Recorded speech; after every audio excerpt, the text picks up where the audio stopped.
Good morning and welcome back to the Done Deal Show on the Football Terrace. I'm Terry Fleurs, joined as ever by Dean Jones. A day earlier today. Lots going on tomorrow. Of course, England versus Germany as well. So a busy day for people like Dean. But how are you, mate? Good weekend? Yeah, good weekend, mate. Good weekend. Yeah, it is. I'm actually going to England, Germany. So that's a result. I'm looking forward to that game. Managed to get a ticket on Saturday, so that's buzzing about that. But yeah, other things that I'm trying to catch up on as well. It's just such a mad summer when you're a transfer reporter, but also there's an international tournament going on, which you can't quite ignore. It's tricky. You never know where you're putting your focus at what time, and something happens on one of the sides, and if you're not on top of it, you're then scrambling for the next hour trying to find out what you've missed. But it's all good fun. I mean, there's much bigger problems to have in the world. Yeah. Did you? I mean, again, I'm not a reporter in the sense that you are on transfer news. I'm a sort of fan media and an aggregator, really. But I can sometimes spend an afternoon with family, and then like they leave, or we leave the restaurant or whatever. And my first thought is, I wonder what's happened or what's been said. And there nearly always is something, which it's a very fast moving world now, no doubt about it. Viewers, make sure you get any super chat or member comments in that you would like to pose to Dean today. We'll get to as many to him as possible. And anyone we'll keep the competition going. Anyone who signs up to our membership program during this show today, you will go into the prize draw to win a football shirt of your choice at the end of June. Many names in there already. The links for all of that are in the description below. And as I say, make sure the like button is being smashed. We do have a question straight away. It's not from a member, but it's more of a funny one. I don't know what Dean will think of this, but Dean Jones, do you have any penalty news on Bruno Fernandes? Mate, he's just had one of the worst tournaments I've seen anyone have at this Euros, to be honest. I think so disappointing, Fernandes. Very strange when you see his form across the season, and then he pulls that out of the bag. But no, he could have done with a penalty yesterday, couldn't he? I think he probably would have missed it, the form he was in. I see a few people asking about the attendance tomorrow, by the way, at England, Germany. I think it's about 44,000. It's going to be the highest attended sporting event in the UK for like 16 months or something. So, buzzing for that. Do you know, it's getting to that point where with that game, because of our side of the draw, it's just get past Germany and who knows? Do you get where I'm coming from? We've got that home advantage and everything else, but we will see what happens with that.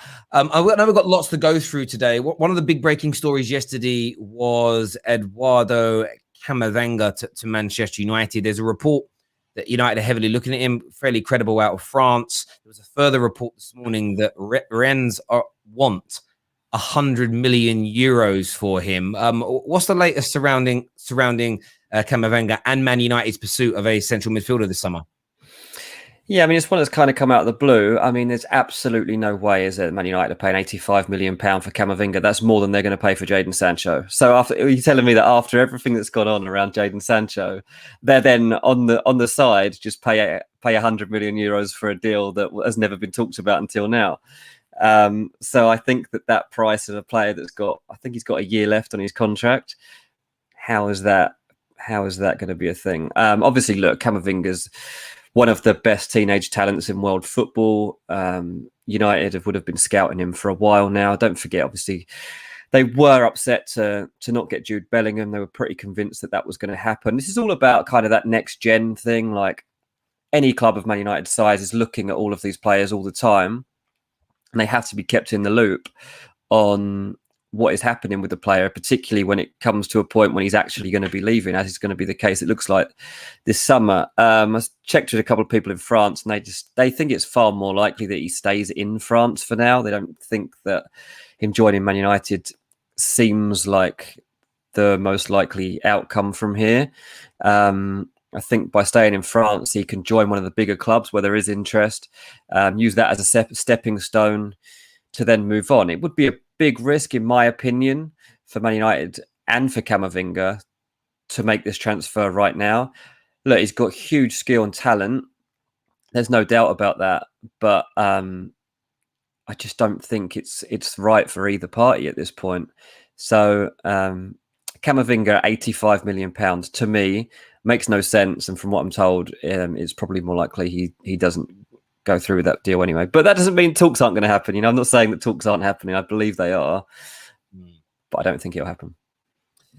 I hear you on that one. We have a question that's come in here, and I think it's very topical. It's from Wayne, one of our members, who says, Dean, said your full name, Dean Jones. What is the latest on the Spurs job? There's big reports this morning that Nuno is going to go to Turkey. There's also another report last night that Graham Potter isn't good. It has rejected Tottenham in the way it was worded. I'm not too sure if that's people making fun. What's going on with the Tottenham job right now?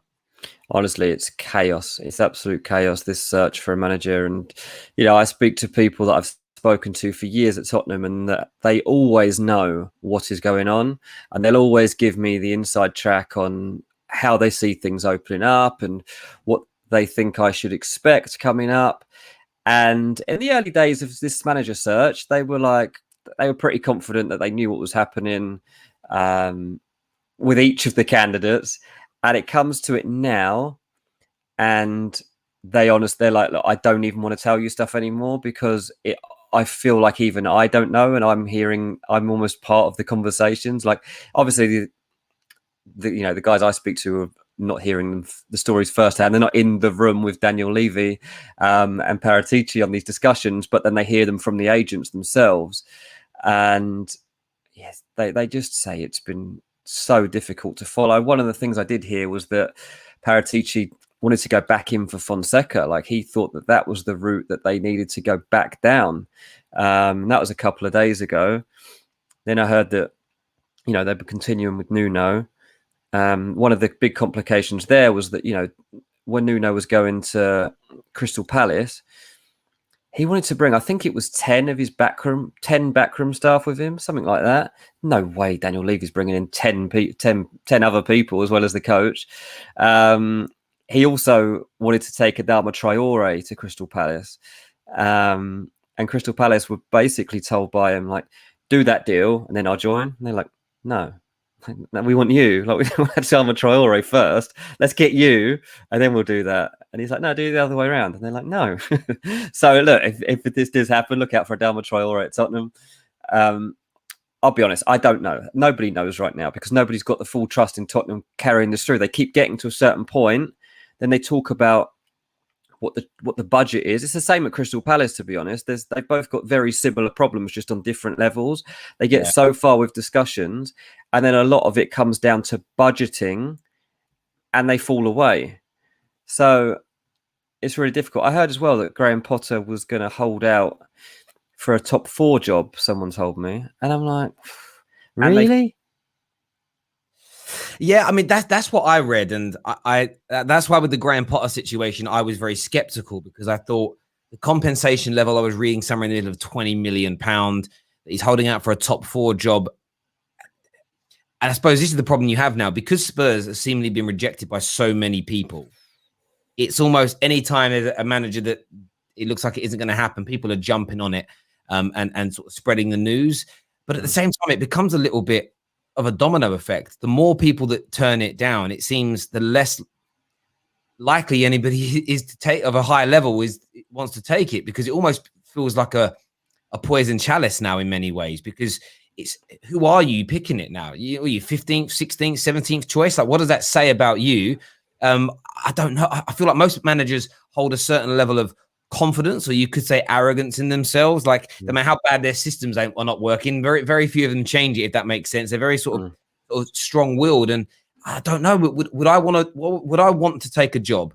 And you're not talking about working class people that need money. These are all very wealthy men already. I don't know the appetite in terms of taking a job where you're not even in the top 5, top 10 choices of people. It's an interesting one, but I think you're right. No one knows what's going on right now. And I feel like the reports that are coming out are very, just very open-ended, because it's almost like nobody, especially after a lot of the Spurs journalists got their fingers burnt with the kind of Conte deal, it's going to be done.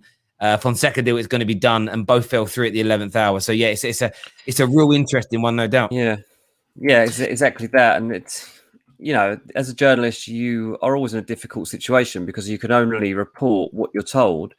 And I've seen a lot of I obviously keep my eye across what all the Spurs guys are reporting and stuff. And a lot of it's been, I think, bang on right up until the last minute. And you just can't anticipate things changing. You can't anticipate a manager changing their mind. You can't anticipate the club pulling the plug on a deal. you can only report how far it's gone. And often by the time it's written, you're reporting on something usually which probably happened 12 hours ago, or something like that. You're never going to be reporting live in the moment. You're always, something's happened, you've got wind of it hours later. And by that point, it could have moved on again. So that's always something you have to bear in mind. Yeah, absolutely. I think on top of that, we live in this world now where fans want news and updates every single second. So I remember Gary Neville talking about this. I think he went on the Sunday supplement. It wasn't to do with transfer news. It was more around sort of accurate reporting on what's going on in football. Viewers have a responsibility for this as well. Like, a lot of people say, "Oh, why is there so many Jadon Sancho updates without any real movement?" Well, just look at socials and how often people are tweeting Fabrizio and Jan Fjortov, yourself, and everybody every day. What's going on? What's going on? What's going on? It's like, well, if there's a demand, they're just giving you an update to say this is where it's at. It was the same yesterday, same the day before, and whatnot. And I think there's that supply and demand element as well. We have a chat here. This is from Monzo, who's a Liverpool fan. He says, Dean, is there any truth in the rumours for Malen, of course, of the Netherlands, and Kingsley Coman to Liverpool Football Club? I think I was talking on here last week or the week before about how Liverpool is the hardest club to get genuine information out of, and that the pack are so tight that even when stuff starts to leak, they stay very tight on it. And Liverpool don't really brief on rumours. I think with Malen, what I've been told, he was high on Borussia Dortmund's list, to be honest, and I think that might be further down the line. So I'm not going to rule that out, but I do think that Dortmund might have been working on that deal for a little while and might be in a better position. Obviously, you're not going to turn down Liverpool if they suddenly come onto your radar. But I don't know. Liverpool it's a tough one right now to figure out exactly how they're looking to recruit for this next stage and the next phase. They spent 2 years' money in one year, basically, when they recruited all those guys to try and catch up with Man City, and they did. They overtook them, and they got that title quicker than they thought possible. But then they had to reel in the spending because the budget was gone. They'd blown it, and it worked for them. But then what they needed to do was obviously capitalize on that moment, and they didn't do it. And now they've fallen back a little bit. So they know that they have to have a deeper squad for next season. But I don't think they're on the verge of anything right now. There we go. I mean, yeah, as I say, Koeman, I think with the Koeman news, when I saw it trending yesterday, I think I get this sense with Liverpool fans, because the news is quite sparse around what comes out. It's almost a case of when something comes, it catches fire very quickly. I would say this, and I mean this with respect to the likes of James Pearce and the Liverpool tier ones, as social would respond to them. If they say a deal isn't happening, it might be close.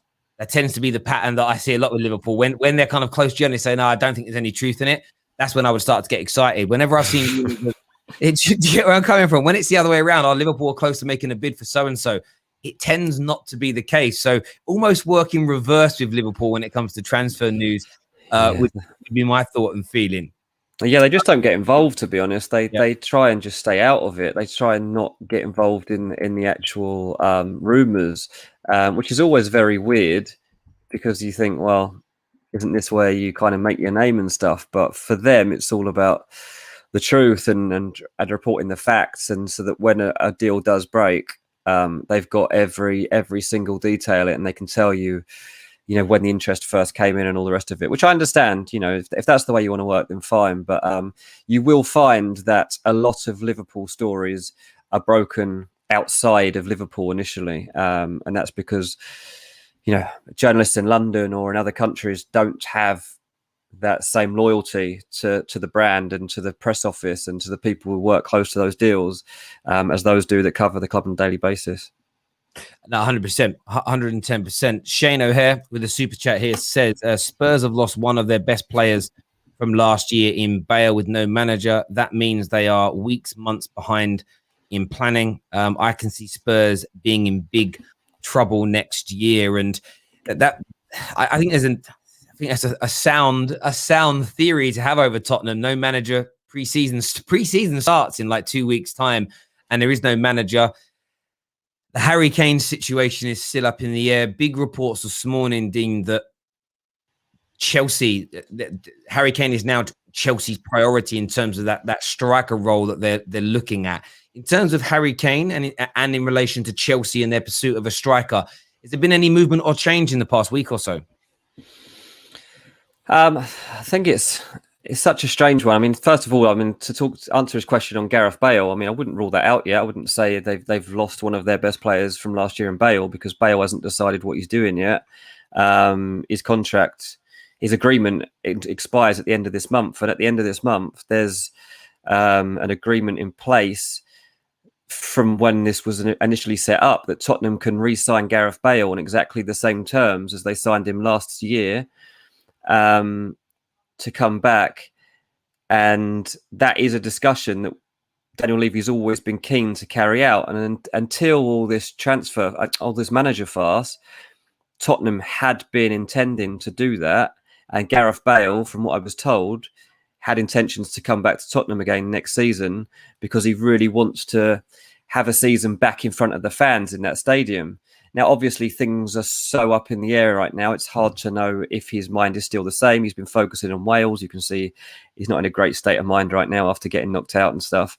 But I wouldn't, let's wait and see what happens with Bale. Let's see what Ancelotti has in plan for Real Madrid. He doesn't really want to go back to Real Madrid. But yeah, in terms of Harry Kane, nothing really moved on that. Chelsea know that it's virtually impossible to get Daniel Levy to sell them Harry Kane. Erling Haaland is one that they're really looking into, because there might be a window here for Chelsea to kind of skip the queue and get Haaland before anyone else can get in there. You saw them do this with Kai Havertz and Timo Werner last year. Chelsea weren't really involved in all the rumours around those two players. They became available. Like, Liverpool was stuttering over Werner. Havertz, there wasn't really even talked about too much. And Chelsea quietly behind the scenes go and get their work done, do the homework on the player and the terms, and suddenly there they are with the cash. Come and join us. And that's what Chelsea do. They make things happen in the transfer market because they've got the funds to do that, and they've got the brains in their recruitment staff that can go and do those deals. Marina Granovskaya is very, very smart. She doesn't take prisoners when it comes to talks, and she usually finds a way to get what she wants. And Roman Abramovich is in a strange situation, and a strange situation, but one that he will potentially relish, because financial fair play rules were relaxed a year ago, and that right now it's all quite blurred on how that's going to play out into this season. At the moment, it's looking like you might get away with playing on your personal wealth and actually being able to make bigger bids that you wouldn't have usually been able to lean on pre-COVID. So if Roman Abramovich is able to go and pay what it takes to get Haaland now, then I think he'll do it. I spoke to someone at Dortmund and I said, what would that figure be? Like, what would make them turn their heads? And he said, look, they do not want to sell right now. He's got the 75 million euro clause for next year. That's what they're focused on. But if someone came in with 160 million euros, then that's at the point I think they'll start to think, okay, basically double our money on Haaland to lose him a year early might be worth it. So I think that's the only way you're going to get that deal done. And it's a lot of money, obviously. That's a lot of money. And I'm not saying that Chelsea are going to bid as high as that, but I think that around that 160 million euro figure could be the point at which might become possible. And we might see a transfer that otherwise doesn't seem like it will happen for another year. Yeah, as you say, these are the considerations that I think have to go on behind the scenes. As you mentioned, you don't want to misinterpret what the relaxing of FFP rules mean. Do something along those lines, and then it damage you later on down the line. So I think that's a very, very important thing. And it's that knock-on effect we saw last week. Of course, big news that it broke first of all for Jim White and TalkSport around a bid officially going in, or a bid being made, whatever way around it was, for Jack Grealish. The talk of a bid going to go in for Harry Kane, sort of 240 million pound reportedly City were going to spend on Grealish and Kane. If something like that happens, maybe that triggers Chelsea, as you say, into that bigger bid, because there's almost that, well, we're going to have to respond if we want to win the league next year, because I can't see Chelsea beating City to a title if City sign Grealish and Harry Kane this summer. Not that that's a guarantee to happen, but if the Sheikh can spend his personal wealth, then why not? I mean, he's so rich, he makes Roman look poor. Like, it's ridiculous money there. Was it like 50 billion he's personally worth? His family worth 250 billion. So dropping 250 million pound on two players, someone that rich, it's pocket change. And if those rules are true, it's peak. It's absolutely peak for everybody else but those two teams. So it's an interesting one there, no doubt about it. We have a super chat here that says, morning, Terry and Dean. Is Kieran Trippier still a top target for Man United, or is the reported transfer fee put United off? Yeah, I mean, it's not really being pursued at the moment because of this 30 million figure that I don't really want to go close to. I personally still don't think that that's that bad, but I think they need to find somewhere in between there for both clubs to be happy. I do still think it's an area of the pitch we're going to see United linked with other players in. And yeah, it's an interesting one at United. They're looking at a few different things at the moment, obviously, and centre back, right back, midfielder, forward. There's a lot that's going to play out, and it's going to be interesting to see what their squad's like once the window closes and see how much stronger it actually is. Because if you can make 4 upgrades in those areas, then it might be a bit of a stretch to say they're title contenders, because if Chelsea and City go and strengthen like they're planning to, then that's still a way to make up. But we talked last week about Sancho and the way that he upgrades that front line, and the potential that Anthony Martial moves on. That's still pretty likely. I think they're open to loan offers for Martial as well now, so that's interesting.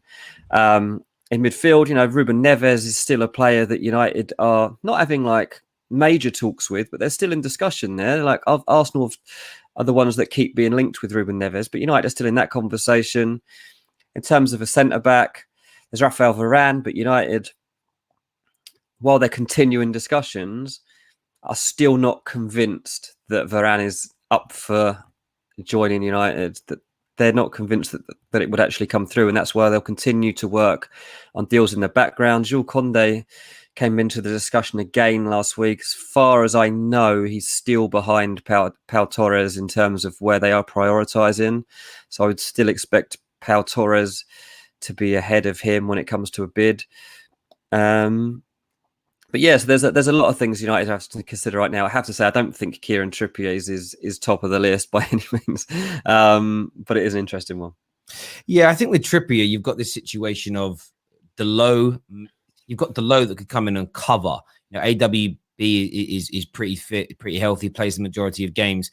Those central midfield and centre back areas, I think most Man United fans would agree, have to be a priority over Kieran Trippier, with money still being tight for the majority of clubs in this market. So I think the Varane one's the interesting one for United fans. We would all love Rafael Varane to be the guy, but as you say, it's if you throw all your eggs into the Varane basket and then he picks PSG, and by then Koundé and Pau Torres are elsewhere, it's almost that sort of bird in the hand, worth two in the bush scenario, and it's a difficult one. And look, the transfer dealings from Man United seem to have been better so far this summer in terms of Myrtle and Fletcher handling affairs, as opposed to the Chuckle brothers that were doing things before. And I think you can even look at the Jadon Sancho situation. You were absolutely spot on. In fact, a lot of the reports are it might actually be £77 million that Man United pick up Jadon Sancho for. When you consider Woodward put €100 million bid in on the final day of the last window, like, things seem to be a bit better. So it seems like for Man United fans, it's a case of just be patient, and they'll bring in the players that really, really want to play for the club this summer, as opposed to maybe using this for better deals elsewhere or for a bit of leverage. Yeah, exactly that. I think Sancho. United's ceiling on that deal was going to be £80 million. We're seeing that play out now. And to be honest, Sancho if you get him under £80 million, it's a great deal, to be honest, in this market, and from where you were a year ago. And taking the hit, still managing to have a kind of title challenge and a reasonably decent season. I think that United will see that was a gamble that has paid off if they can get Sancho at this price. Yeah, absolutely. And would you say it's nearly a done deal? Yeah. Seems like you're waiting for it. You're waiting for it. I just want it. It's one I'm really excited about it as a player, but I just want it over. I just want it done with. I just want it put to bed. I just want it to be finished, really, because it's. Me too. Yeah. I think if the international tournament wasn't on, it'd have been done by this stage. So yeah. I think people have been expecting an announcement. I don't think an announcement will come now until after England play Germany. I don't think there's point of that distraction coming in. Southgate won't want it as a distraction. Do it the next day, because we were out of the tournament the next day, or there's a feel-good factor, so nobody's going to be bothered by that kind of news coming out of the camp. But we will see. In relation to Arsenal, of course, £50 million bid expected for Ben White going on. Lots of talks and conversations with multiple players. You mentioned Raheem Sterling and Riyad Mahrez last week. Maddison's been another name sort of linked with them. A left back whose name now eludes me, they were linked with this morning. The list continues. In terms of Arsenal and their transfer pursuits, what's the latest with the Emirates Stadium? Yeah, I think Ben White is one that, when we listed off the names last week, and I said, there's a lot of names out there right now, and you shouldn't dismiss really any of them, because Arsenal are kind of putting the feelers out to see what level of player they can actually get. And I think with Ben White, they expected a bit more competition than they're getting right now. So that's why there is more optimism that this can be a done deal. At the moment, Arsenal are a little short of where Brighton want them to be. It's a £50 million deal, but Brighton want as much of that up front as they can get so they can reinvest it. And the way that Arsenal are structuring it at the moment isn't really ideal. So they're a bit short of meeting where they want to be. It was talks are continuing though, and I think that they might find an agreement here that does suit Brighton. I think that Ben White is a player that's ideal for them in terms of his current status. His career's on the up. It's a good step up from where he is now. And the fact that Arsenal know right now that there isn't too much active competition to sign him, despite all the interest that's been rumoured, gives them reason to really go and get this done. Because, once the Euros are done and people start looking, and say United do miss out on Varane, and then they do miss out on their next target, then suddenly they are looking at Ben White as well, and they're suddenly in that conversation again. And you're thinking, okay, well, Ben White's going to choose Man United because they got Champions League football, bigger club, blah, blah, blah. But look, Arsenal are going to be ambitious, and this is just part of it. I think that you're looking at £50 million on Ben White, 20 million on Ramsdale, 20 million on Lokonga. Then you've got the likes of Bissouma or another midfielder coming in for 30, 40 million pound. Then you've got the fact they're going to sign a centre forward or a wide forward. They're probably going to be looking to spend decent money there as well. So you're looking at well in excess of £100 million here being outlaid by Arsenal, possibly even by the end of the window getting towards £200 million, because they're also looking at fullback. Some of that money will be brought in by player sales. Some of that money will be brought in by the fact that Kroenke is going to dig into his pocket a little bit and try and appease people.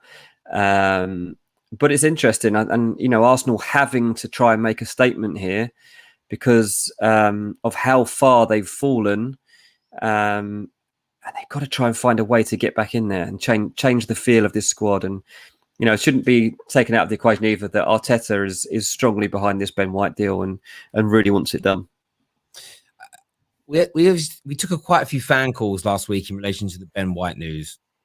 One of the sort of fan theories, or I'll call it more of a frustration more than the theory that keeps playing through is, I want to say this in the right way, they're worried about spending 50 million on Ben White because they don't believe there's a big transfer budget. They feel like 50 million pound being spent on him means there'll be no money left for other players. I don't think they're necessarily against Ben White per se. It's just a case of, well, we've dropped 50 mil on him.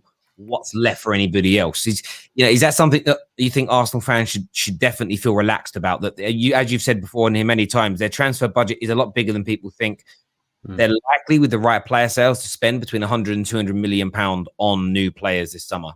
Yeah, exactly that. I wouldn't be worried about it. I mean, it's this. They don't have a budget of 50 million pound and it's all going on Ben White. That's not the case at all. Yeah, they have. They plan to have a lot of money available to them in this window, and I think that it's a time when Arsenal fans should actually be reasonably excited, to be honest. I mean, there's not been a lot of reason to be excited as an Arsenal fan recently. Like, even when you go and spend the money on Nicola Pepe, it seemed exciting until the performances and the way he fit into the team didn't work out. So that was a frustration. But I think now, everyone always assumes that Arsenal don't have money to spend. They do have money to spend. It's just the way that they spend it, the way that they structure those deals, and more than that, how they figure out player contracts. They are obviously, like, the most important thing to them is that they don't get back in that Ozil situation where they're stuck with players that don't want to be there and aren't fitting in, and they're on 350 grand a week. Obviously, Aubameyang started to come into that bracket as well. It's something they cannot get into this situation again.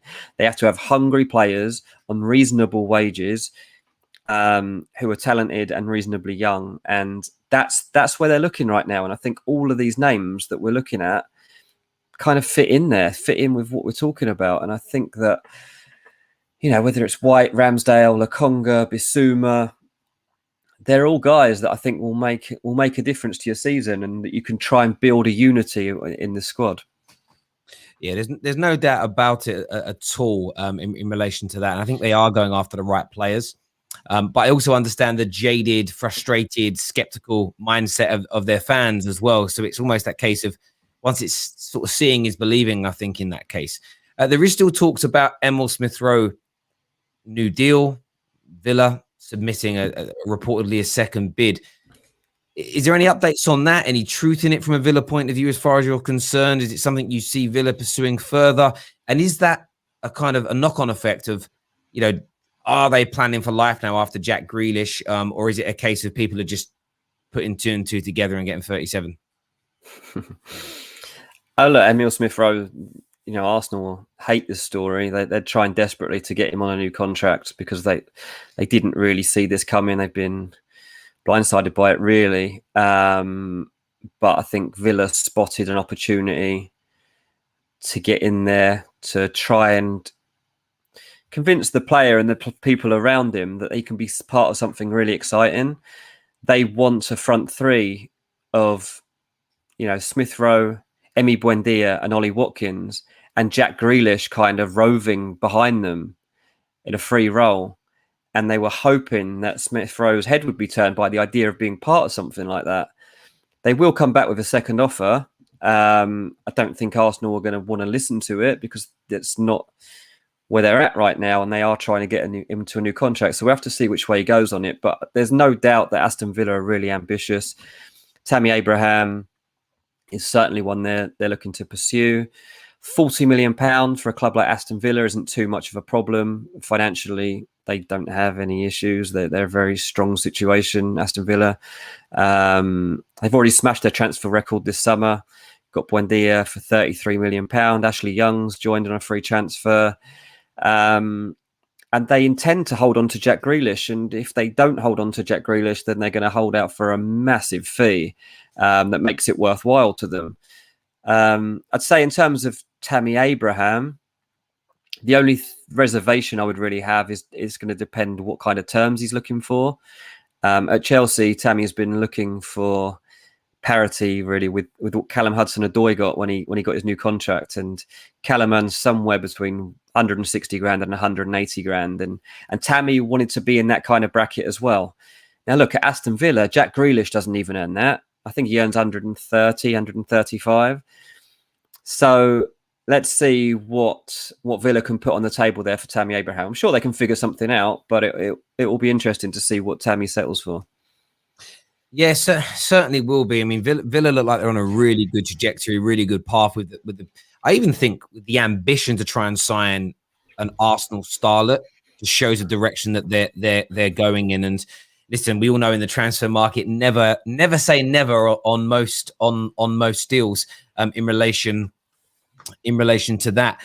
A few questions that have come in from people. A few people asking about Kylian Mbappe to Liverpool. Yesterday we saw, I think twice yesterday on a show and via a tweet, Fabrizio Romano say like there's nothing there at all. There's still some Liverpool outlets sort of suggesting there's quiet work going on behind the scenes. Would you expect to see Mbappe wearing a Liverpool shirt this summer? No, I wouldn't. I'm not convinced Liverpool have the financial muscle to go and do Kylian Mbappe. We've seen the way that they've bulked at figures for players over the last year. We've seen them fail to, give Gini Wijnaldum the kind of contracts that he was looking for when he was an important player in the squad. We talked earlier on in the show about them not going and doing the Timo Werner deal. They even almost didn't sign Thiago on a reasonable deal when that did happen. So I think the kind of fee and wages it's going to take to sign Kylian Mbappe pretty much rules Liverpool out of the conversation at this point. And you also have to factor in here that if Kylian Mbappe is genuinely available, then Real Madrid are going after him with all guns blazing, and just throwing money at him basically. And it's the club that he's always wanted to play for, it seems. So I think if Mbappe leaves PSG, he's going to Real Madrid.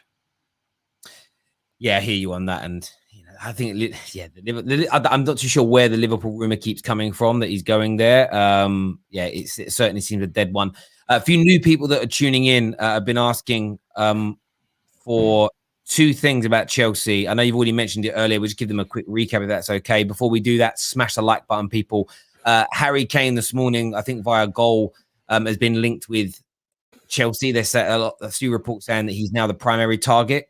What's the latest on that? Sorry, just to give new. Yes, I mean, it's not really that there's anyone's a primary target. It's that they like Harry Kane, they like Erling Haaland, they like Romelu Lukaku, and if they set out those three players and they go out to try and sign one of those, then they'll be happy whichever one of the three they get.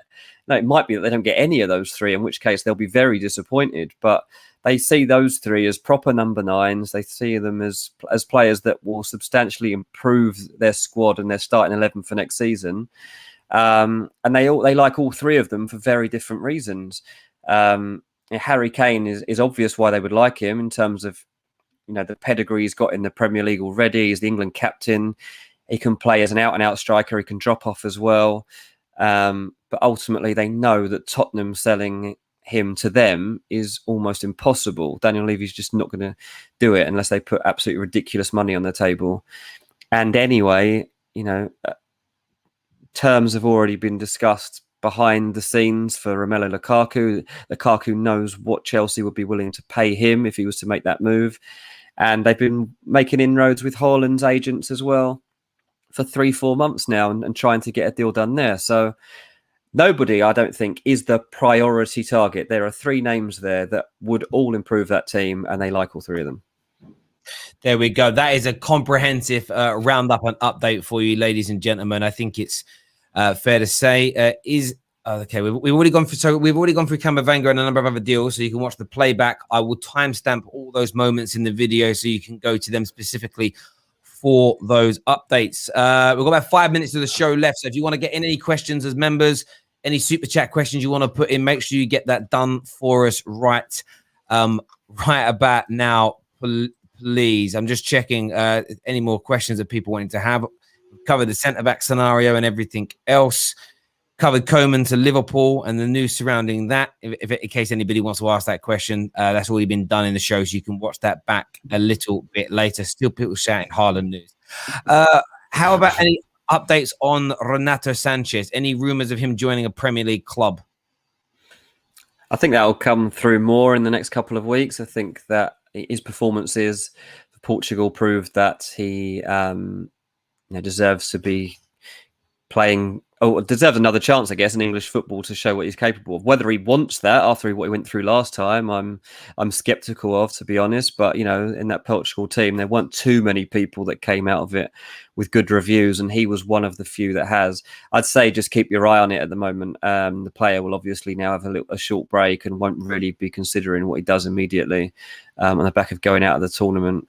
So, yeah, I'd say just kind of wait on that for week at least, probably 2, and then we'll start to see some movement and some discussions actually happening. Yeah, I hear you on that. There's Artem says, any possibility of Lewandowski moving this summer? I personally don't see it. I really don't. It comes up every year that, is he getting itchy feet? Is he tempted to leave Bayern? Does he want to try himself outside of Germany? And it hasn't happened yet. So I'd be surprised if it happened. I mean, you could look at the Chelsea one and say, look, if they fail with all 3 of those names we just talked about, then maybe they look at the Lewandowski angle. But again, I'd say there'll be similar reservations as to why that deal wouldn't go through. So very difficult to get Lewandowski. There we go. And finally, we haven't really spoke about it too much today, but the Jack Grealish situation, there was and then there wasn't a bid. There's more reports about it's going to be completed for about £88 million after the Euros. What's your information saying about Grealish to Man City, and what's your personal feeling on that situation? I don't think 88 million. Did you say 80 million euros or pounds? Pounds. Oh, yeah, I can say £88 million I don't think would be enough. I think Aston Villa, if they're going to sell Jack Grealish, want a British record, and they want it to be more than what Paul Pogba cost Man United, just to make that statement and to prove that they've got good value out of this deal. If you sell Jack Grealish for 90 million upwards, then you can say, okay, look, we had no choice in the end. This is where we were at. And I think your fans kind of have to accept that. I think that you step back and look at the wider picture here. City have a good record of finding attacking players that fit into their system. So the fact they are so focused on Grealish just goes to show you where their heads are at right now, and that they've done their homework and that they believe Grealish fits in. It's interesting that the Grealish and Kane stories were leaked at a similar time a few months back. These were going to be their 2 priorities, and the fact it's actually coming through goes to show that there was some very good information there. What I think is interesting too is that with England, we've heard our Southgate worries about how Grealish would fit into his team. Can he carry out a specific role? And City, maybe they have more fluidity, but they don't have those same concerns. And in Grealish and Foden, they'd have 2 of the most exciting young players in English football. They're going after Harry Kane. He is the best player in English football. They've got Raheem Sterling, one of the best players in English football. So it's interesting when you look at that stance and the way that City are building there.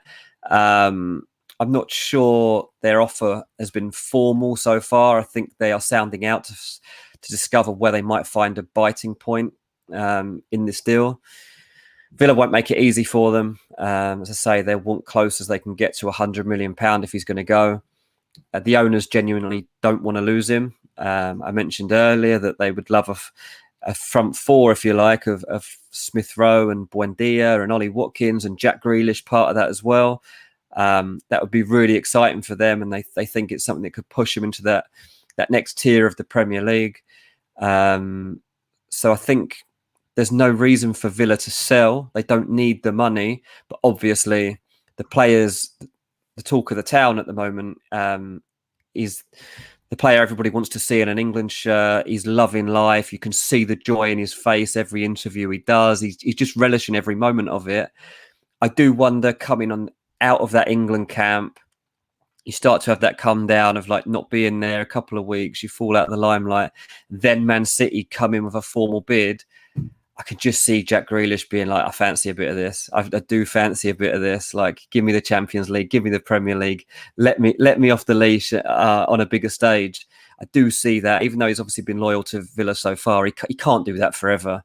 Man City are looking at other players. They know that Jack Grealish and Harry Kane are very difficult players to go and pursue. So I think I mentioned on here before, look out for players like Oyarzabal as alternatives going forward. But Jack Grealish to Man City is one that is going to keep building. And at some point, Aston Villa are going to have a tough decision to make if the bid is made high enough. There we go. Ladies and gentlemen, thank you very much for everybody that has tuned in to the Done Deal show today. Lots going on in the game. 2 weeks of the Euros or so left now. Once it's over, I think a lot of these situations will start to heat up massively. We'll be here weekly to keep you as informed as possible. Make sure you've smashed that like button for us today. Go check out Dean across socials at Dean Jones Soccer. But until next time, actually, I had a super chat here from Baku that says, Terry, you're right. Ben White is not worth 50 mil. If Arsenal gets escorted like this in the next 3 to 4 deals, I am worried about EPL financial fair play laws. I wouldn't be worried about the FPL laws. They look like they've been very much relaxed, my friend. But thank you for that super chat. Until next time, everybody, take care of yourselves. Goodbye. God bless. And we'll see you all again